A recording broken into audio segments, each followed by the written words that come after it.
আসসালামু আলাইকুম। আমি ত্রিপুরা থেকে বিলং করি। আজকে আমরা চলে এলাম বিশালগড় অফিস টিল্লা মাছের দোকানে। এখানে আসার কারণ হয়েছে মাছের জন্য খাবার নেওয়া। তো এখান থেকে দুজন মাছও আমরা নিয়েছি।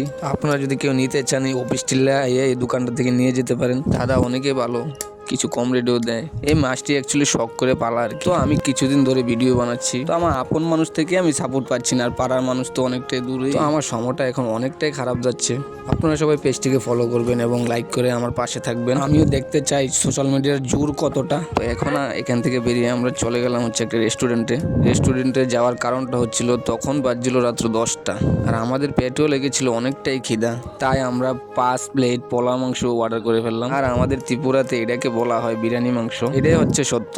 তো আমাদের বাড়ির এখানে একটা মেলা আছে। এই মেলাটার সময় প্রতি বছরে বৃষ্টি হয়। তো আমরা বিশালগড় থেকে আসার পথে মেলাতে একটু নামলাম, আর মেলাতে নেমে দেখলাম মেলাটা কেমন বসলো। দেখলাম যে খুবই সুন্দর মেলা বসেছে। আর এখান থেকে আমি জিলাপি নিয়ে বাড়ির দিকে রওনা দিচ্ছিলাম। আপনারা সবাই পেজটিকে ফলো করুন আর আমার সাথে থাকুন। আল্লাহ হাফিজ।